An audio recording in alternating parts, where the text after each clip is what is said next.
Good evening, everyone, and welcome back to the 12 Beers of Christmas Craft Beer Experience presented by Brewvana. My name is Brian. Again, I am back as your host, and I'm joined by a new co-host tonight, MC. MC, how's it going? Hey, Brian. I'm really good. I'm really excited to be here. Lots of really great beers in this 12 Beers of Christmas box. So I'm excited to get into this one. Lots of lagers the last couple of nights. So I'm a big lager nerd. So I really enjoyed nights 1 and 3 so far. So stepping out of the lager box a little. We are gonna be crisp and refreshing still, but a little bit different style. Little different. But without further ado, let's get to it. We got our boxes. I hope you have yours at home. Ooh, that was a good one. Got that one open nice and easy. We have this wonderful Holiday Now Cranberry Spice Berliner Weiss. See, MC has one. Everybody at home has one. Really cool can. Very awesome can. Love this can artwork. Comes with a cool sticker too. Oh, can we get that in focus? Oh, there we go. Beautiful. And of course, has the description card so you can get a summation of the beer from that card if you wish. Let's get pouring. I have another special glass tonight. This is my spaghetti dinner glass. I didn't have a Christmas glass, so I went with the glass that was red. I don't have a Christmas glass. I'm just pouring into a nice classic tulip. Awesome. We had a discussion about glassware choices last night, and I may have aired some controversial opinions that I don't necessarily believe in the whole proper glassware thing. Oh no, to some Brian. extent, yeah, to some extent. But throw it in the chat. What kind of glass you're drinking this Cranberry Spice Berliner Weiss out of? I basically just said that I don't think a glass is ever going to take away from your beer drinking experience, but it could certainly make your beer drinking experience better. That's fair. There's a time and a place for everything. Well, let's just put it that way. Yeah. Oh, wow. I am really liking this. Oh, not as tart as I expected. Those like mullein spices really kind of balance it out really nicely. What's everybody think? The chat looks like it's blowing up. Yes. Light and friendly, very tasty.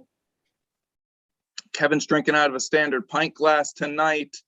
Doug has a tulip glass, like yourself there. And JG loving the Juicy Brews glasses, Brian. Yes, this was made by our good friends at Hop Culture. Founder Kenny is a fellow Yinzer, and they did a lot of festivals here in Pittsburgh, so I was able to snag a lot of cool glasses. But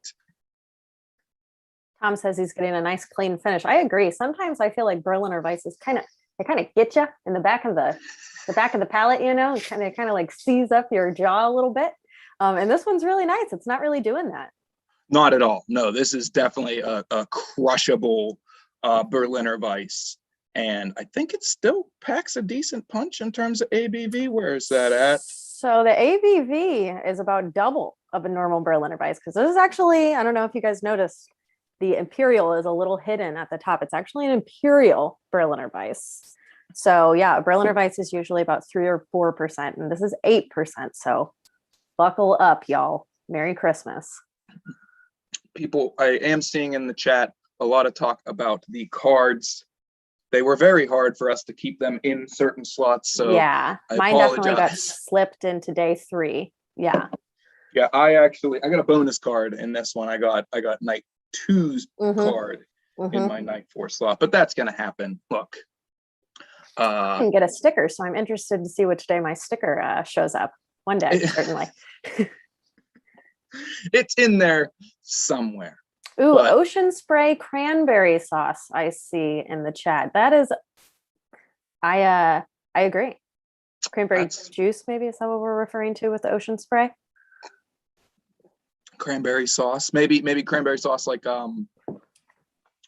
Thanksgiving. Yeah. So, excellent. New co-host tonight, but as always, we have a chat moderator.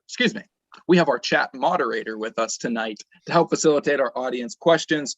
So feel free to use the chat to start the conversations, comment on your own tasting notes, share your glass choices, your comments about my terrible jacket again. But remember, be sure to use that handy Q&A feature to keep those questions sectioned off so that our chat moderator, Ben, can let us know when there's good questions to be had. Ben, how you doing tonight? Hi, I'm doing great, thank you. Happy weird week between Christmas and New Year's. This is always a bizarre week for me. I'm never really certain what I'm supposed to feel, but I'm having fun so far. I'm very excited for tonight's beer because I don't think I've ever had an Imperial Berliner before. And so that's, you guys are talking about the high ABV. That's very interesting to me how that all works out. So I hope other people are enjoying it. Yeah, Yes. I agree. I don't think I've ever had an Imperial Berliner Weisse. I feel like I've drank a lot of Berliner Weisses, kind of one of the beers that really got me into craft beer, especially in the sours at the beginning there. But Imperial Berliner Weisse is new for me.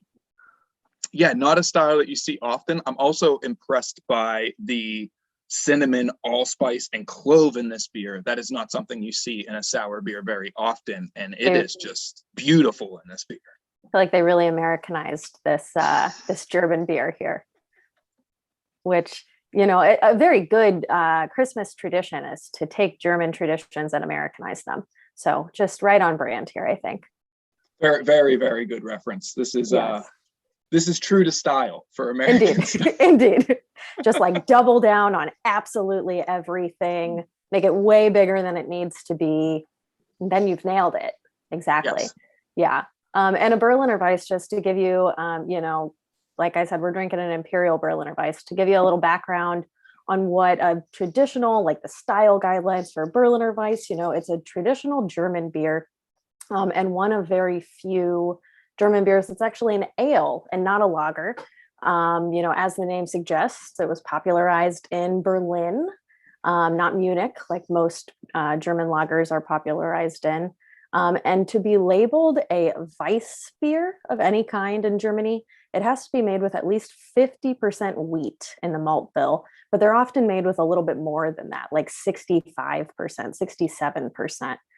So because of that wheat with the high protein content and the malt, they are often very hazy, kind of a beautiful straw colored.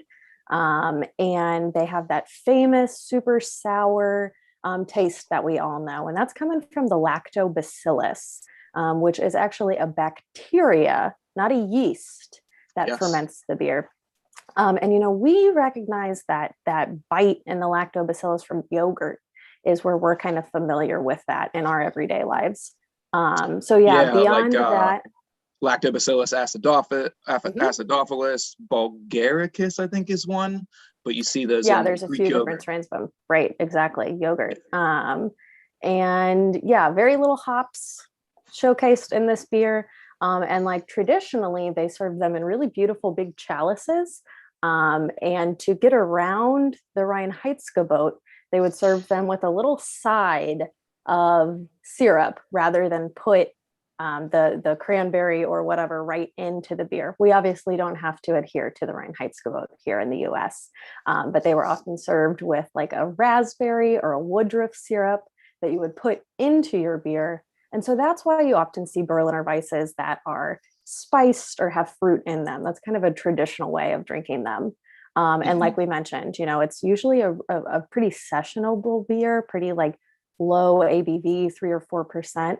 But this TrimTab one is 8%. So quite a bit bigger than a typical Berliner Weisse. Yeah, and there's some very relevant questions in the chat along these lines here. So Funk Z asked, very relevant name with this question. What is the difference between a Berliner Weisse and an American sour? And the main difference is an American sour is typically fermented with what we would call a mixed culture of bacteria and wild yeast. So there's typically some Brettanomyces in there. There's typically maybe some brewer's yeast in there, as well as the lactobacillus that makes this beer tart. American sour too is just kind of a catch-all term for every sour beer that we do here. All of the international sour styles have very specific lineage tied to certain areas, because that bacteria, that microflora that makes these beers taste the way they do were really particular to certain regions. That's why you see Berliner Weiss really set around Berlin, and it's very different from beers like Flanders, the Flanders Reds that you would see in Belgium, and Lambics that you'd also see in Belgium. Right. And also American, like you said, that kind of is just like a cultural nod. But even American styles are separated into kettle sours and wild sours. This would fall under a kettle sour because they add the bacteria to the fermentation tank fermentation kettle that it is fermenting in, as opposed to a wild one, which kind of picks up those mixed cultures that Brian was referring to. Yeah, and specifically the tank that they're going to use to add lactobacillus in this kettle sour way is a tank that they're able to heat up. So then they'll heat that beer up again, and that will kill off the lactobacillus and stop any kind of infection that can happen from this bacteria. Because the big thing with this wild bacteria, wild yeast, is if you bring it into the presence of all your other beers that you don't want to taste wild and sour, it has a very good chance of infecting those and making those also taste wild and sour. So you got to be really careful, and kettle souring has made that a realistic possibility for a lot of brewers in America. Yep. Bad news if you get that lactobacillus or acidobacter or anything anywhere in your brewery and your lines. Bleh. Not good. Ross, with maybe this is a dumb question. No dumb questions here. No. How do you make a Berliner Weiss Imperial?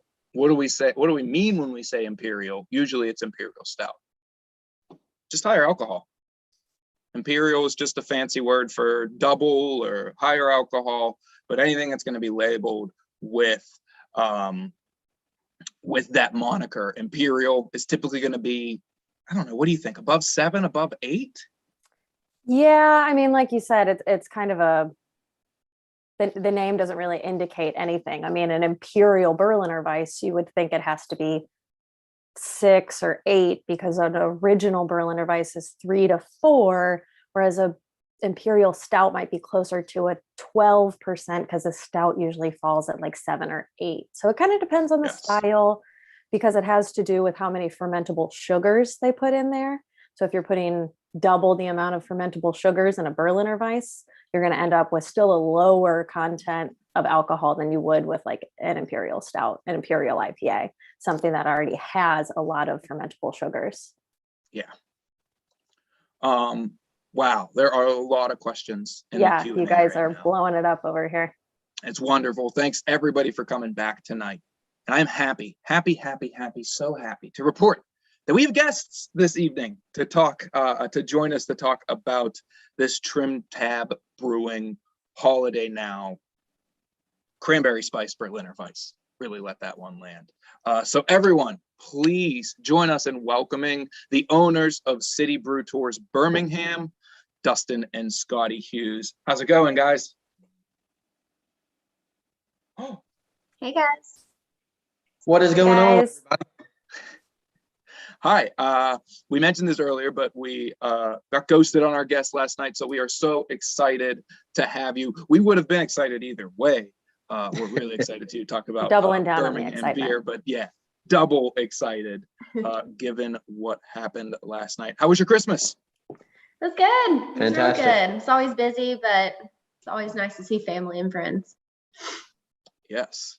And I loved how Ben described this week as that weird week. I started laughing. I was like, it is. It's such a weird week. You don't know what to do. Half the people are working, half people aren't. Stores are open, stores are closed. You don't know what to do. I heard it referred to as Dead Week the other day, and I was like, yeah, that nails it. Absolutely. Perfect. Dead Week. Yeah. Even my dog is participating in Dead Week. She just refused to go outside today. I was like, I like your style. That could have been interpreted in a very different way, in like a weird way to insinuate that your dog had passed on. Yeah, no, she's well. She's just lazy. Good. Very good. Very good. Awesome. So MC, why don't you start with the questions with our guest absolutely. tonight? New co-host, guests joining us. Thank you. Yes. So, we're drinking this TrimTab beer. And have you all, can you tell us a little bit more about the brewery, a little bit more about TrimTab? Yeah, for sure. It's one of the smaller breweries here in Birmingham, but also voted one of the best or the best brewery in Birmingham and in Alabama. It started back in, I think, 2013, was the third brewery here in Birmingham. And they have this very rotational beer menu. You could go almost weekly, and that beer menu is going to change. A lot of sours, a lot of stouts, and a lot of crazy IPAs. Yeah, I've heard about their IPAs. I've heard they're excellent. Oh, yeah. That's great. Question from Kim in the chat. Great question. What do you know what the 5 and the 33 mean on the TrimTab label? Ooh, I do not. Oh, it's on the little circle, right? It is. Yeah. Does anybody in the chat what know? That means. Well, while I stall to look this answer up, I actually heard a funny anecdote. You guys I always hear you using Beham as your shorthand nickname for Birmingham, but I've heard that Birmingham was referred to as Pittsburgh of the South, and being a Yinzer and a born and bred Pittsburgher, I like that one. Just being selfish, but seriously, Pittsburgh's a steel town. Birmingham's a steel town. After many years of being so industrious and trying to fight after steel production has left, how has Birmingham really evolved in the last decade? And what do you really think led to the expansion of breweries in the area? We definitely have a big push right now for trying to make Beham walkable. If you kind of look up our breweries right now, they're all in this small range of each other. I mean, even TrimTab and one of the other larger breweries is like 0.2 miles away. So they're all right there in a walkable area. So the revitalization and the slogan "Make Beham Walkable Again" has really started to kind of push everybody to making new storefronts. We have tons of restaurants that have popped up in the past 10 years. Like we said, these breweries just are popping up left and right. And I really think that that's kind of driven us to get all of these restaurants and entertainment districts and nightlife downtown once again because of this push. Yeah, that's great. And that's certainly something that we can empathize with here, being a very hilly city. That seems to be where our breweries are popping up too, in these little neighborhoods where you can walk between a couple of them. So it's good to hear that parallel. Yeah, very cool. And cool for your business too, because you all own the City Brew Tours franchise in Birmingham. And you just got started, I think you said in September. Is that right? Yes, first tours were in October. So October, great. And do you have any like favorite experiences or anything yet to share with us? Specifically, when we started this, we do our practice tours with friends and families and stuff. And it's been awesome to get all of our families that aren't beer drinkers or are not specifically craft beer drinkers. They're the Coors Light, Bud Light, Miller Lite, crowd, and to get them in and find all of them beers that they love, and they just didn't realize it, just like we didn't years ago when we started in the craft scene. So that's been really cool. Yeah, there is something really special. People put on their lanyards like, "What's your favorite style of beer?" And they come really just to support us, and it's like no beer or no craft or something, and then they go home with a case from one of the breweries. It's been a really cool thing. Yeah, that's always great. Feels like you like crack a code to somebody a little bit when you like finally find that beer that they like love. It's like such a special moment. Yeah.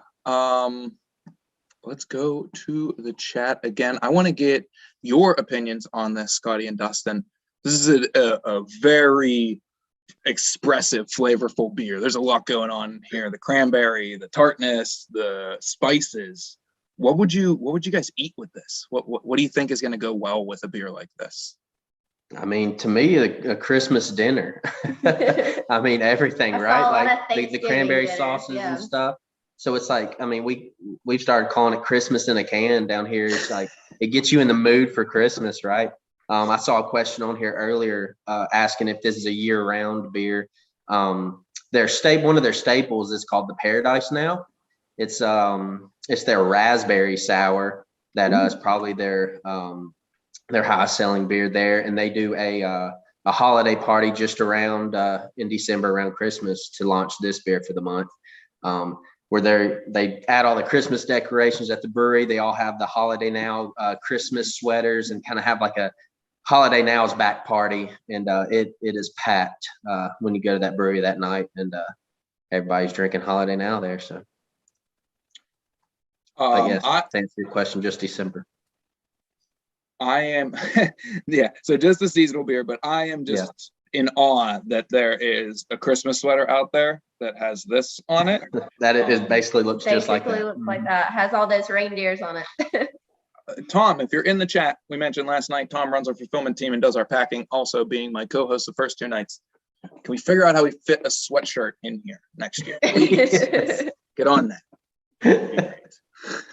Maybe you just have to wrap the whole box in the sweatshirt. That'll be the packaging. Fit it inside. Great idea. Double duty. It'll also protect the beers as they get to our wonderful guests tonight. So our wonderful viewers at home, guests. Viewers, chat people. Yes. Yeah. Everyone's a guest. Yes. There you go. So Scottie and Dustin, speaking of TrimTab again, we talked about their IPAs. They have really popular sours and stouts. Do you have a favorite beer or a favorite style from them? They did one called a little while back. Like I said, rotational menu. So I got it twice before it was gone. They did one. They named it. They have crazy names there. They called it Song of Storms. And it was a hazy IPA with the whole, 5 different styles of hops in it, and that was really good. That's been one of my favorites. And what about you?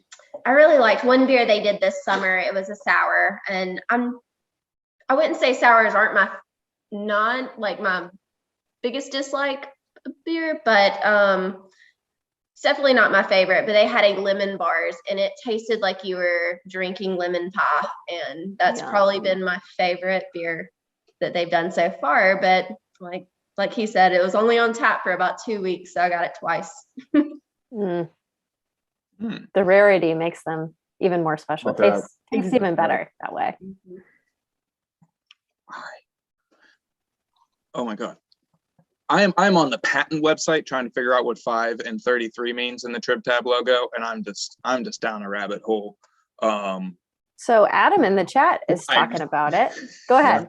Just about to say that.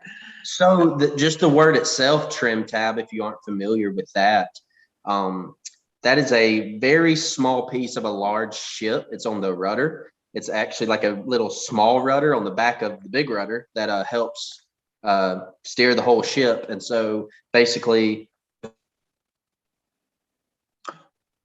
oh no, seems we're having some connection issues, technical difficulties. Scottie and Dustin, are you there? Everybody has to chug until they get back. Yep, beer's up. Okay. That's oh no, I can't chug this beer. Oh yeah. Oh my God. You don't taste the 8% until you do that. Yeah. Yeah, well, that's a good way to we can explain what the 5 is. A lot of people in the chat are doing our research for us, it looks like. In the meantime, Adam says, what is O5? This stands for our commitment to celebrating people who are small sources of big change. As defined by the Reinheitsgebot, only consists of 4 things: water, hops, malt, and yeast. We stand for the proposition you really can't make beer without a human being involved. Oh, I like that. And the spirit or the human element is the 5th element of making beer. I like that. That's cool. That's a cool backstory. Not found about 33 yet. Somebody said the last two of their zip code is 33. Mm-hmm. Yeah. Craig says that was a dramatic mic drop. It was. They I don't know what happened there. Probably just some internet issues, as we are all dealing with from time to time. Yeah, I don't think those are ever going to go away, even 2 years into this. Are they back? They're back. Oh, you're muted. I didn't have to do anything to bring you back either, so that was good.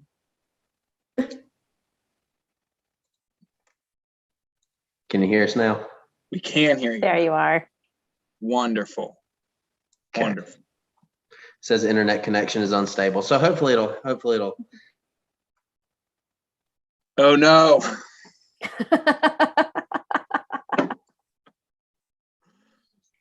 Just right as he is expressing his sentiment that it won't be bad again. Oh, changed. You guys there? I see you. I switched to the 2G. We'll see if this works. Okay. Awesome. I just keep forgetting. I forgot where we were. So let's jump. Do you guys remember where we were? What you were saying as we cut out? We were talking. I was talking about what a trim tab was. Exactly. And where they got their name from. Essentially, small rudder, very, very small piece of a large aircraft or ship that without it, you wouldn't be able to guide the overall picture of the big ship. So that's kind of what the philosophy is on that, is a small little piece of Birmingham to create a bigger impact. Yeah, bigger impact on the city. Very passionate about what they do. That's Sounds awesome. like it. I love to hear that from those small town breweries. You know, they're not just trying to ride the wave of everybody, you know, craft beer being popular. They want to make a difference. They want to give people good beer, but they want to have an impact on their community and really be participants in their local society and you know, their local communities. So I love hearing that about a brewery, especially a brewery that brews beer this good. So where was Craig's question? Let's go around here, everyone. Favorite style of holiday or Christmas beers? I'll start. Okay. I mean, I guess I was gonna say an older beer nerd, but when I got into beer, Sierra Nevada was like the bee's knees. So Celebration Ale will always be the Christmas beer for me. It's a good one. That's a really good one. Yeah. MC? So I'm in mid-Missouri, and there's a really awesome brewery down the road in St. Louis called Perennial, and they release an awesome adjunct stout every year called Abraxas right around Thanksgiving. And they do different variations of it. They do a big release. So I would say the Abraxas release is probably one of my favorite holiday beers. It's a hot trading item too. Yes, it beer is. trading world. Yep. I don't trade mine though. I hoard mine. Good. Scottie, Dustin? So I had this one for the first time the other day. The Wild Spruce Chase IPA with spruce tips from Bell's. Mm. Got the Christmas tree on the back of the truck there. And it tastes like it was filtered through a Christmas tree. Yeah, spruce is really popular for beers right now. I've been drinking that one these past few weeks and pretty tasty. I as well like that one, but I think this has been my favorite holiday beer that we have around the town. Excellent. Nice. Wow. Question and answer is just filling up with questions from the from the chat. Other favorite Beeham breweries? Other Beeham breweries want to shout out while we're talking about Birmingham tonight? Oh, yeah, and then TrimTab, Good People is a really cool brewery here. Good People, great beer. One of their little slogans there, right next to our minor league baseball field, so you can go catch a beer at the brewery and go to a baseball game. I mean, that's an awesome day right there. Yeah. And Cahaba Brewery here is what got me into drinking craft beer years and years ago. Just went there, swung by there on the way home from work with a couple guys from work. Never been to a brewery before. Now I'm 33 now, so 12 years ago, probably 21, 22. And and started drinking some of their beer. So shout out to Kaha for getting me on this side of things. And are Awesome. those all breweries that you work with City Brew Tours? Oh, yes, it is. Yeah, Cool. we have about 8 breweries now in the downtown Birmingham area, within 10, 15 minutes of each other without getting too far out. And we've got about 7. We got 7 out of the 8 now. So Oh, getting them lined up. that is awesome. Yep. So we're rapidly approaching, as we're in the weird week here, dead week. We're rapidly approaching 2022. What are you two excited about for the Birmingham craft beer scene in 2022? So 2022 already for a few of our breweries got some big plans.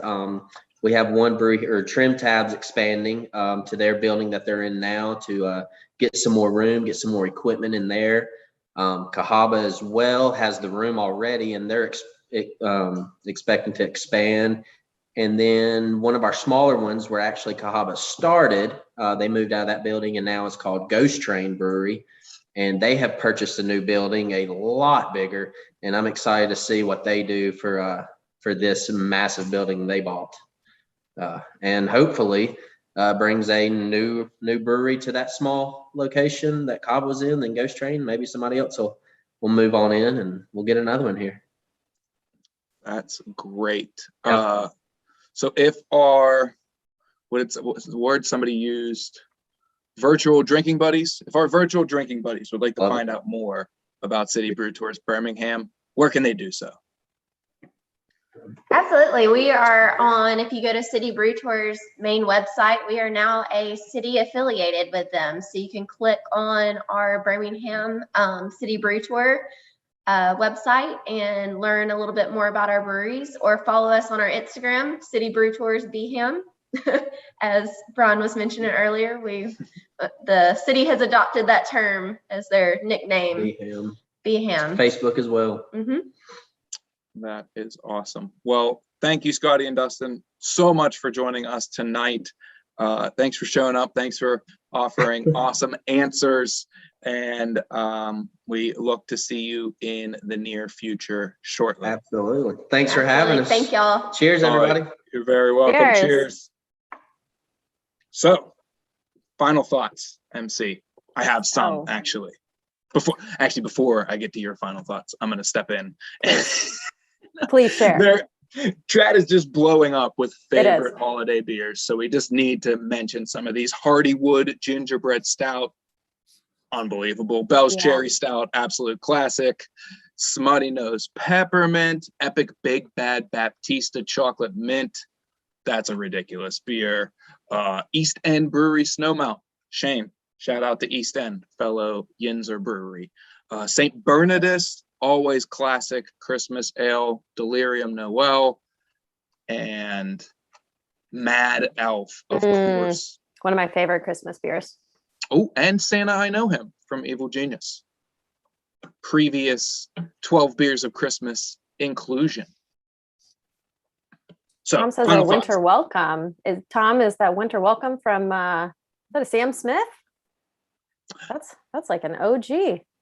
That is an OG. I just had my first winter welcome the other day. Yes, Sam Smith, he says exactly. Very cool. My final thoughts. I would have never thought that Birmingham, Alabama would have so many great beers. TrimTab I love this beer. I loved everything they said about all those breweries. I have a brother who I believe is watching on YouTube, who lives in Starksville, Mississippi. And so maybe we'll need to make a trip down to see him and get to Birmingham and do a City Brew Tour and get to some of these breweries. Sounds excellent. My favorite fact to throw out about breweries in America is that 80% of drinking age adults live within 10 miles of a brewery. So every small town is getting breweries nowadays. There's 8,800 breweries in America, and there's a lot of room for more breweries too. Yes. And walking to breweries. Talked about making BHAM walkable, so we can all walk to a brewery. That's excellent. Yes. Excellent. Great. Okay. Well, I'm really looking forward to many more nights of drinking together Yes. I'll be back again My- tomorrow night. Yes, back again tomorrow night. Thank you, MC, for joining me as my Yeah, co-host. thanks for having me. She will be back tomorrow. We have another wonderful guest. As always, for more, go to brewvana.com. You can find us on Instagram and on Facebook at Brewvana. Like I said, we will be back with another beer tomorrow. And spoiler alert, somebody actually mentioned the type of beer it is going to be in this very stream tonight. No peeking. Throw your guesses up in the chat. We're going to read them tomorrow before we reveal the beer. Well, actually, no, you'll see the Instagram post. There's no secrecy anymore. You're going to see the Instagram post tomorrow and find out which beer it is. Good night, everyone. We'll see you tomorrow at 8:30 Eastern again. Thanks, MC. Thanks to Dustin and Scotty. Check them out, City Brew